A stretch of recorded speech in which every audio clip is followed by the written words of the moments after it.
네, 오늘 본문 말씀은 모세가 하나님의 돌비를 받기 위해서 두 번째로 하나님 앞에 올라갔을 때의 기록입니다. 그가 그곳에서 40일 40야 동안 뭘 했는지는 우리가 성경이 말씀하지 않기 때문에 알 수 없지만 분명한 것은 그가 거기에서 40일 주야로 먹지도 마시지도 않았다는 것입니다. 그렇지만 모세가 하나님의 돌판을 받아서 내려올 때 얼굴은 마치 큰 전쟁에서 승리하고 돌아오는 개선장군처럼 그런 기쁨과 자신감으로 충만해 있었습니다. 성경에서 우리에게 말씀하고 있는 것은 두 가지입니다. 하나는 모세 자신의 행복감입니다. 아마 모세의 생애에서 이때보다 더 만족스럽고 행복할 때가 있었을까? 그러나 그게 전부가 아니죠. 하나님께서 모세에게 주신 영광이 또 있었습니다. 그것은 그의 얼굴이 마치 태양처럼 빛나는 것이었습니다. 모세의 얼굴에는 광채가 있었는데 이 얼굴에 광채가 얼마나 힘이 있었던지 사람들이 모세를 쳐다볼 수 없어서 모세가 그들과 만날 때에는 항상 수건을 써야 될 정도였습니다. 자, 이스라엘 백성들이 하나님 앞에서 금송아지 만들어 놓고 범죄했을 때 모세는 생애 최대의 위기를 맞았습니다. 그는 차라리 자신의 이름이 생명책에서 제거되기를 바랄 정도로 낙심하고 좌절에 빠졌어요. 그러나 다시 하나님 앞에 올라가서 그들이 하나님의 백성이 되는 언약의 돌비를 받아서 내려올 때는 모세 자신도 이 세상에서 가장 행복한 그런 순간을 맞이했습니다. 하나님께서도 모세를 영광스럽게 하셔서 그의 얼굴에서 충만한 빛이 나오게 하셨고 그래서 안으로 밖으로 영광과 기쁨이 빛이 충만한 순간이었습니다.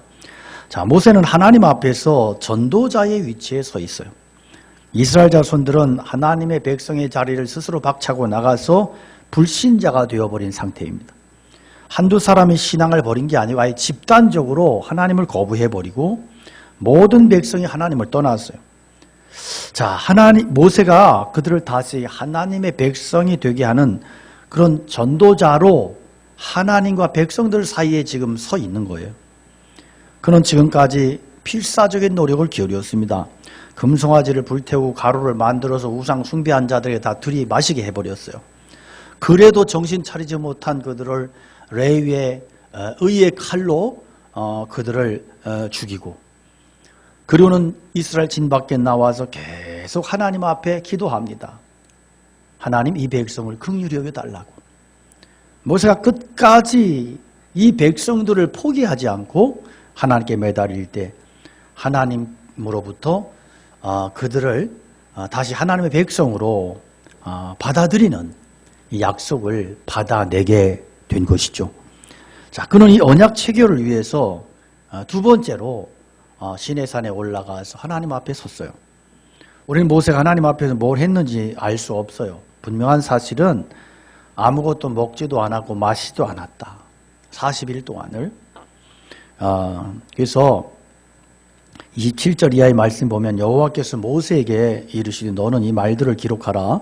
내가 이 말들의 뜻대로 너와 이스라엘과 언약을 세웠음이니라 하시니라. 모세가 여호와와 함께 40일 40야를 거기 있으면서 떡도 먹지 아니하였고 물도 마시지 아니하였으며 여호와께서는 언약의 말씀 곧 십계명을 그 판들에 기록하셨더라.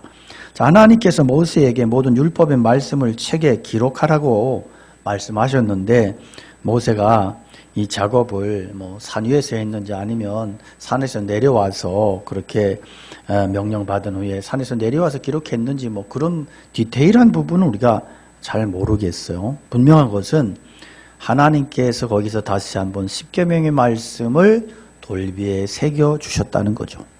자, 이 기간 동안 아무것도 먹지 않고 마시지도 않았어요. 물론 하나님이 특별히 간섭하셔서 모세가 그런 배고픔 목마름을 못 느꼈을 수도 있어요. 그러나 수많은 사람들이 다시 생명을 얻는 회복되는 이 순간에 어찌 그렇게 먹고 마시는 일이 생각나겠어요? 물론 모세가 40일 40야 밤낮으로 아무것도 먹지 않고 지낼 수 있었던 것은 하나님께서 그에게 부어주신 특별한 은혜와 기쁨이 있었기 때문이지만 더 큰 이유는 타락한 자들을 멸망할 자들을 다시 하나님 앞으로 인도하는 일에서 회복시키는 일에서 얻어진 그러한 하늘의 기쁨이고 충만한 만족감이었다는 겁니다.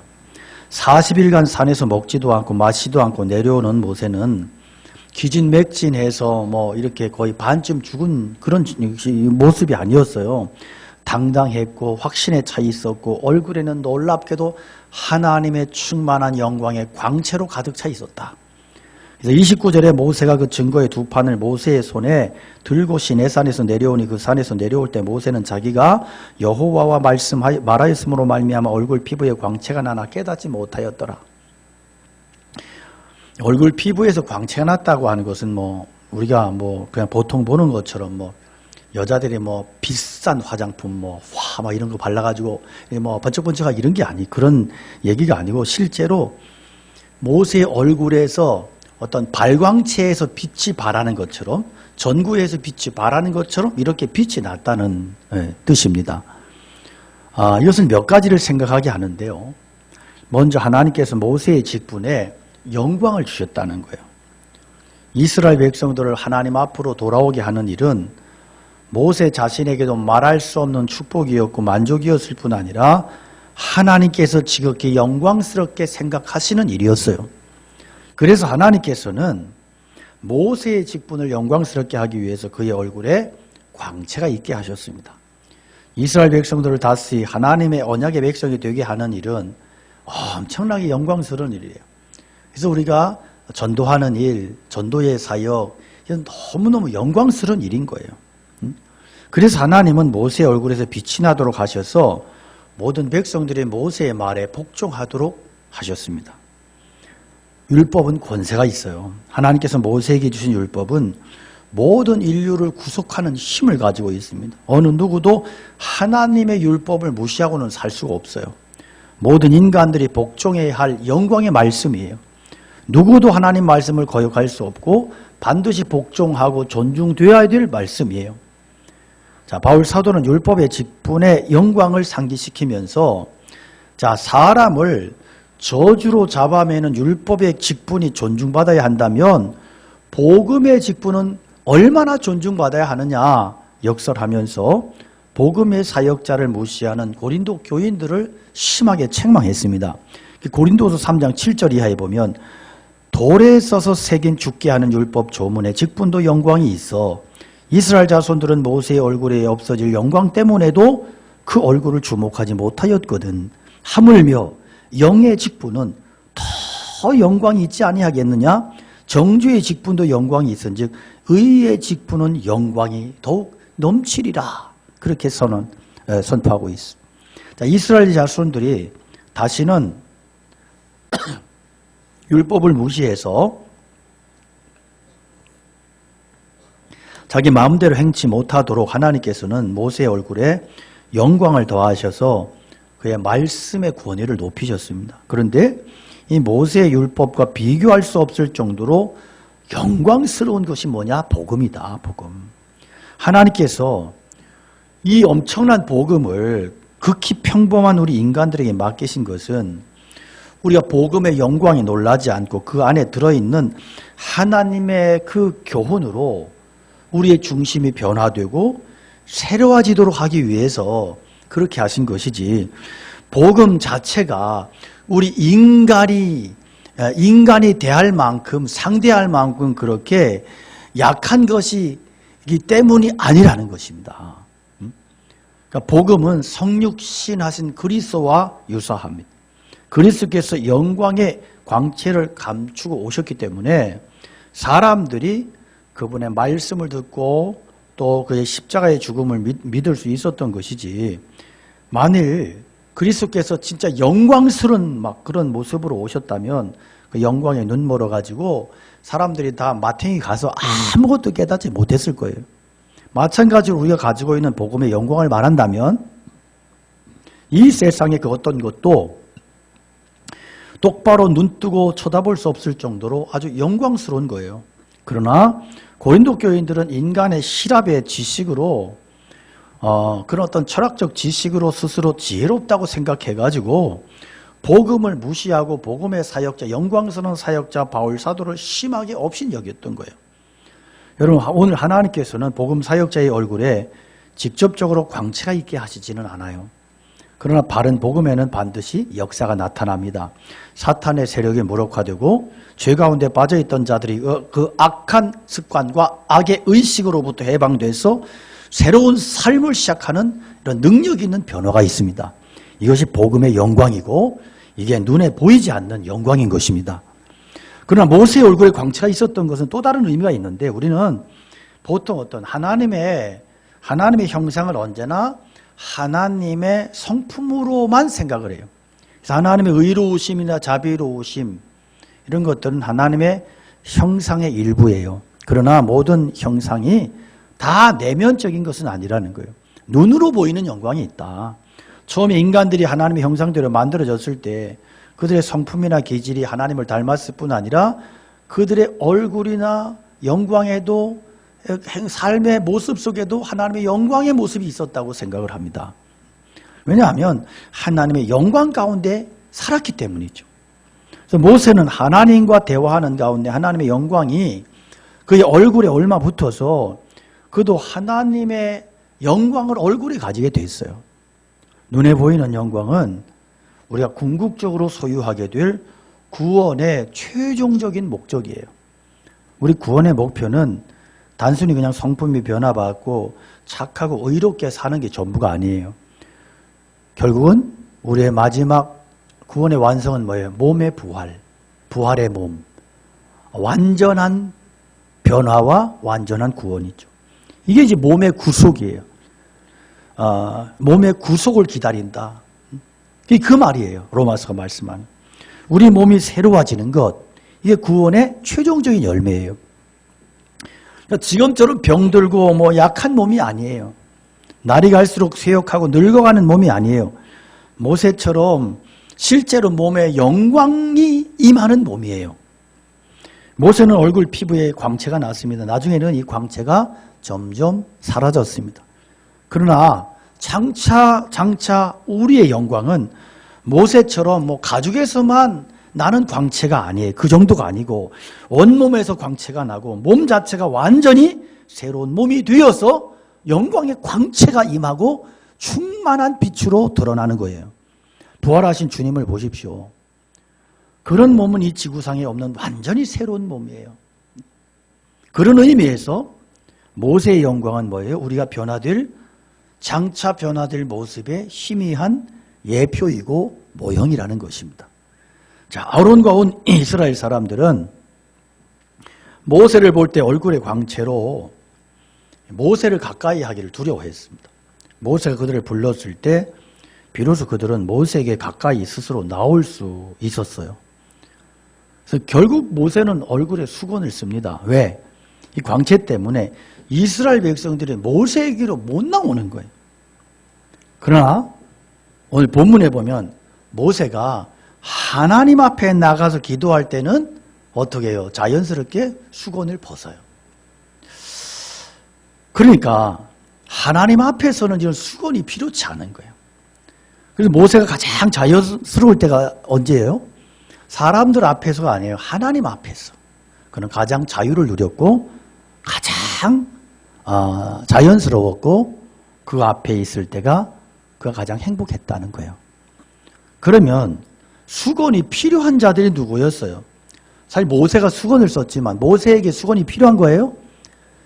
이스라엘 백성들에게 우상을 섬겼던 그들에게 수건이 필요한 거예요. 그래서 모세가 수건을 쓴 거죠. 이스라엘 자손들에게 수건이 필요했다는 이야기는 아직 이들에게는 뭐예요? 하나님의 영광이 어색한 거예요. 하나님의 영광이 두려운 거예요. 하나님의 영광이 이들에게는 자연스럽지 않은 거예요. 왜 이스라엘 자손들은 모세의 얼굴에서 빛나는 하나님의 영광을 그것을 환영하고 반기고 기뻐했던 것이 아니고 그 빛나는 영광을 두려워했을까요? 왜 어색하게 느꼈을까요? 아직 그들의 양심이 죄로부터 완전히 자유롭지 못했기 때문이에요. 양심이 죄로 억눌려 있으면 하나님의 영광이 어색해요. 자연스럽지 않아요. 괜히 경직돼요. 추하고 더러운 금송아지의 우상은 친근하게 느껴지는 거예요. 금송아지를 막 쓰다듬고 난리를 쳐요. 빨아먹고. 근데 하나님의 영광은 두려운 거예요. 어색한 거예요. 불편한 거예요. 그래서 하나님의 영광을 가려야 마음이 편해. 여러분, 사실 우상 숭배는 자기 자신을 그렇게 표현하는 겁니다. 시편 106편 20절 보면 자기 영광을 풀먹는 소의 형상으로 바꾸었다 이렇게 말씀해요. 이스라엘 자손들이 만들었던 금송아지는 결국 뭐예요? 자기들의 영광인 거예요.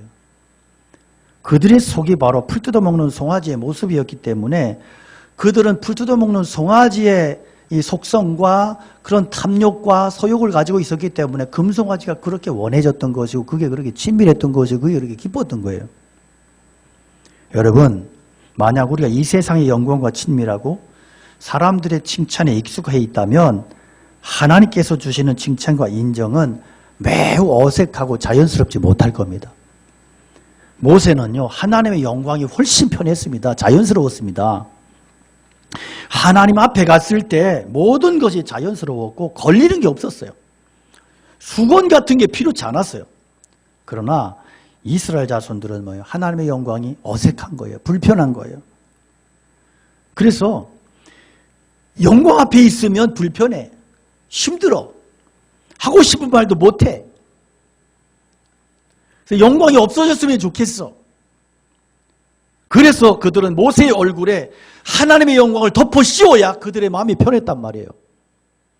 여러분, 오늘 우리가 설교 들으면서 오직 십자가의 복음만이 증거될 때 마음이 불편한 사람들 많아요. 그들의 외침이 뭐예요? 그들의 주장이 뭐예요? 아니, 예수 믿으면 모든 삶에 하나님의 은혜와 능력이 나타나는 게 당연하고 모든 삶에 금송아지의 넉넉함이 나타난다고 설교해야지. 그런 식으로만 설교하면 누가 예수 믿겠어? 아주 잘난 체를 해요. 바로 이런 신앙이 어떤 신앙이에요? 얼굴에 수건을 뒤집어 씌워놓은 신앙이에요. 바울사도는 고린도 교인들 가운데 아직도 말씀을 읽으면서 그 얼굴에 수건이 벗겨지지 않은 자들이 있다고 답답해했습니다. 이 말은 뭐예요? 구약 성경 읽으면서 그 말씀 속에서 빛나고 있는 그리스도의 영광, 복음의 영광, 십자가의 구원의 광채가 그들의 마음 가운데 비춰지지 않아서 여전히 자기들의 우상의 방식으로 자기들의 그동안의 속성으로 그렇게 매인 채로 그렇게 그런 삶에 그런 신앙에 빠져 있었다는 거예요. 고린도서 3장 15절입니다. 오늘까지 모세의 글을 읽을 때에 수건이 그 마음을 덮었도다.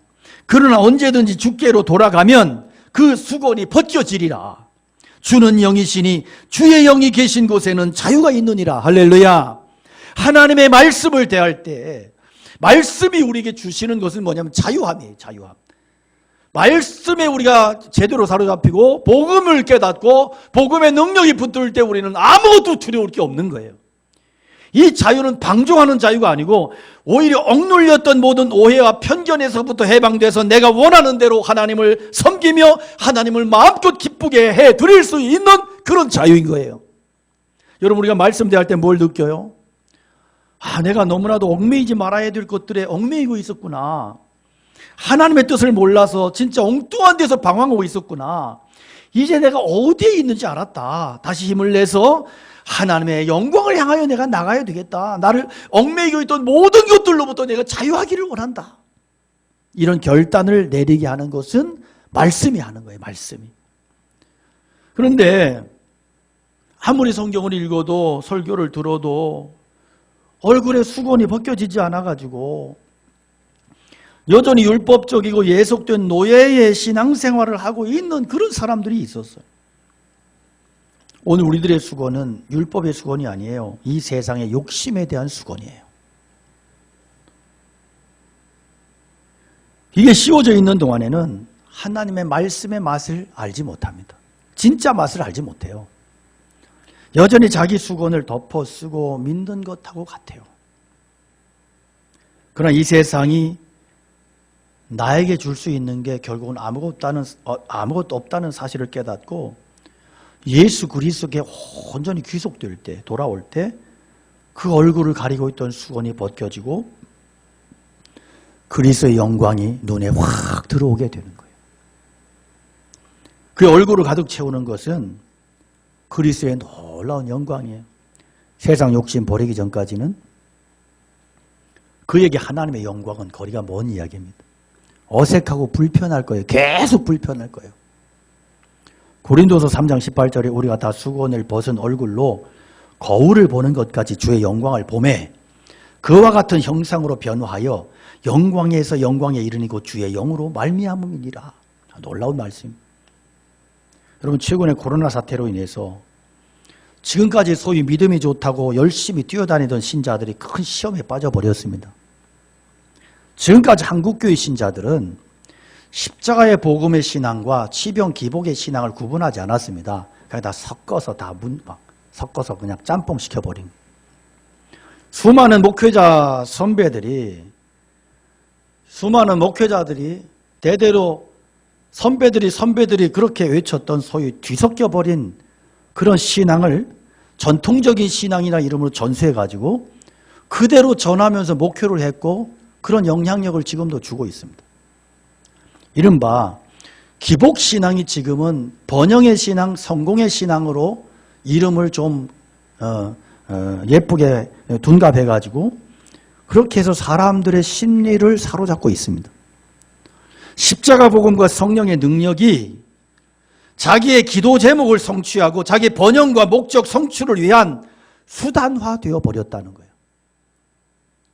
그래서 기가 막힌 것은요, 아직도 신자들 중에는, 목사들 중에는 코로나에 걸리는 이유가 믿음이 부족하기 때문이라는 이런 주장을 펴는 신자들과 목사들이 아직도 설치고 있고 존재하고 있다는 거예요.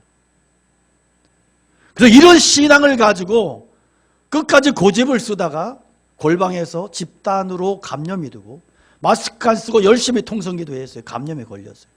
이런 일들이 지금도 일어나고 있다. 사실 이게 지금까지 소위 믿음 좋다고 설쳐대던 한국교회 신자들과 목사들의 민낯이에요. 우리가 이 시점에서 소름 끼치도록 절실하게 깨닫고 수정해야 될 신앙은 바울 사도의 절규처럼 오직 예수 그리스도 십자가의 복음 외에 다른 복음, 가짜 복음은 반드시 저주를 받는다는 이야기예요. 기독교 미신이 뭐예요? 세상은 다 망해도 나만 믿음이 좋으면 사고로 버스가 다 굴러서 뒤집혀서 다 죽어도 나는 살아날 수 있다는 믿음. 어릴 때 많이 듣던 간증이 여러분 어떤 식이에요? 예수 잘 믿었더니 다른 집 논바닥은 다 말라 비틀어져 가지고 쌀을 한 톨도 못 구했는데 우리 집 논에 그 사람 예수 잘 믿은 그 집의 논에는 가뭄이 타지 않아 가지고 쌀을 100가마 200가마 거뒀다는 이런 이야기들을 강단에서 목사들이 아주 너무너무 세게 많이 했어요. 버스가 굴렀는데 다 죽었는데 나만 거기서 걸어 나왔다. 할렐루야 막 이러고 그 사람이 여러분이 될 줄로 믿습니다. 막 그러면 사람들이 심장마비 흥분해가지고 막 심장마비에 막 반쯤 죽어가요. 사람들이 흥분하고 아멘을 연발하고 막. 물론 그런 이야기를 들으면서 사람들이 흥분할 수 있어요. 그런데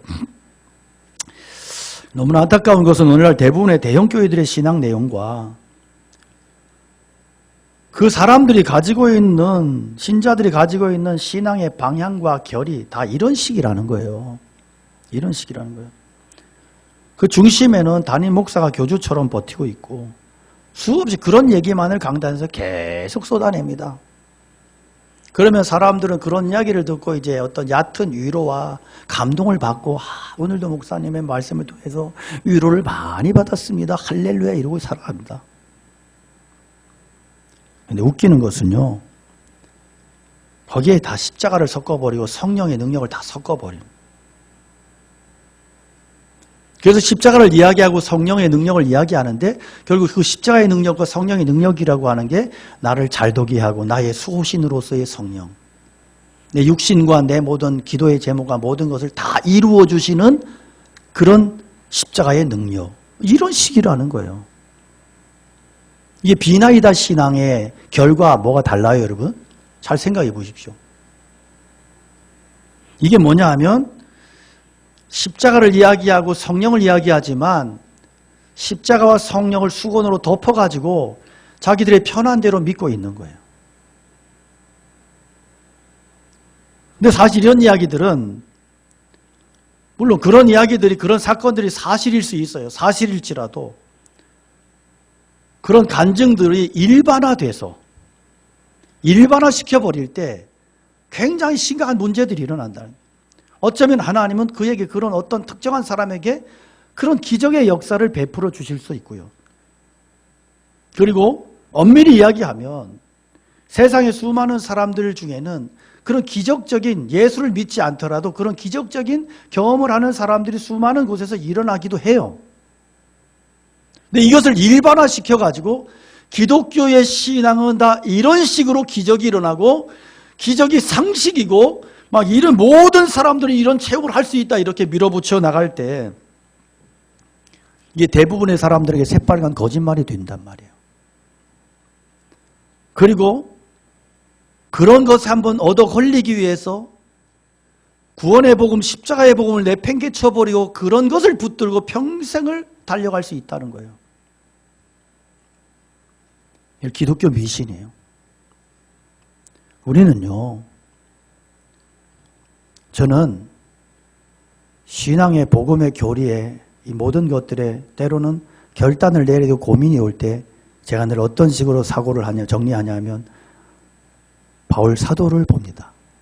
이런 상황 속에서 예수님이라면 이름이 우리는 너무나 거창하고 너무 위대하기 때문에 너무 쪼그라들어요. 예수 그리스도를 따라 살았던 그런 어떤 우리의 어떤 복음의 멘토인 바울 사도께서 이런 상황에 처해 있고 이런 상황에서 어떻게 행동을 하셨고 어떻게 적용을 했고 어떻게 사역을 했는가, 그렇게 유추해 보면 답이 그 속에 있더라고요. 우리는요, 바울 사도가 능력이 없었습니까? 이적이 없었어요? 얼마나 대단한 분이세요. 그런데 바울 서신, 그가 쓴 성경의 기록을 보면 그는 이런 이야기 안 해요. 사도행전이 나온다고 사도행전 바울 사도가 썼어요? 누가가 썼어요. 누가는 복음의 행적을 성령의 역사를 따라 기록한 거예요. 실제로 바울 사도는 그 엄청난 기적의 사람, 능력의 사람이었지만 그런 능력에 대해서, 기적에 대해서 기록을 거의 안 합니다. 왜 그랬을까요, 여러분? 고민 안 해보셨어요? 전생 고민 안 해봤어? 했어요? 네. 감사해요. 왜 그랬을까?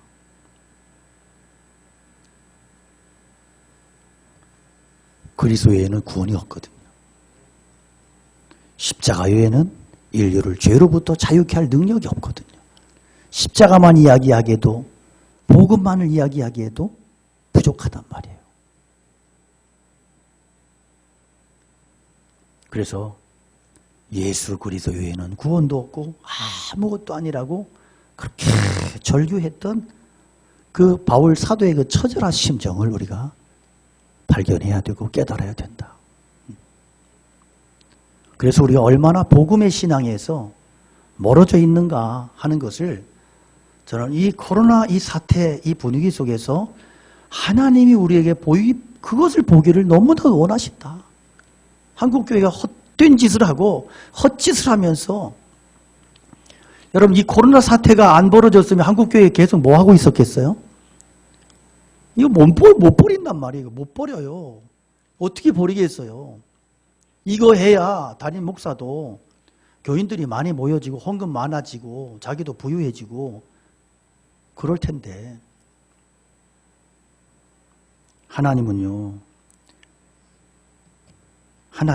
우리가 잘못된 신앙의 길을 가고 있을 때, 우리가 정말로 엉뚱한 짓을 할 때 하나님은 교회의 문을 닫으면서라도 당신의 의를, 거룩을 이루어 가신다는 거 기억하셔야 돼요.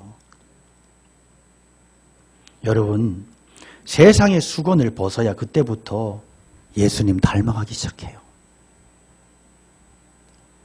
그때부터 복음이 보이기 시작하고요. 그때부터 하늘나라가 보이기 시작하고요. 예수 그리스도가 보이기 시작하는 거예요. 모세가 하나님의 은혜를 사모하면서 애굽의 영광을 버렸을 때 그가 주님과 대화하면서 그의 얼굴에서 주님의 형상이 비추게 되었던 것과 동일한 거예요. 모세가 하나님의 존전에서 두 번째 돌비를 받아온 것은 그의 전도자의 사명을 잘 나타내고 있습니다. 그의 사명은 이방인들을 회개시키는 게 아니라 하나님의 약속을 떠난 타락한 이스라엘을 다시 전도하고 회복시키는 일이었습니다. 그들이 다시 하나님께 받아들여졌을 때 그의 영혼에는 말할 수 없는 만족이 기쁨이 있었습니다. 그리고 하나님께서는 그의 얼굴에 광채가 있게 하심으로 그의 직분을 영광스럽게 하셨어요. 오늘 우리들도 다른 영혼 위하여 애쓰고 노력할 때, 그리고 하나님 앞에 그렇게 기도할 때, 우리의 신앙을 거짓 없이 그리스도의 십자가에 일치시킬 때, 그 간절한 소망을 따라 내가 하나님의 은혜를 구할 때 모세가 경험한 그 이상의 만족과 영광을 누리며 우리 안에 진정한 믿음의 승리를, 신앙의 승리를 살아가고 누리게 될 수 있다고 그렇게 믿습니다. 우리 함께 말씀 기억하면서 하나님께 찬양 올려드리겠습니다.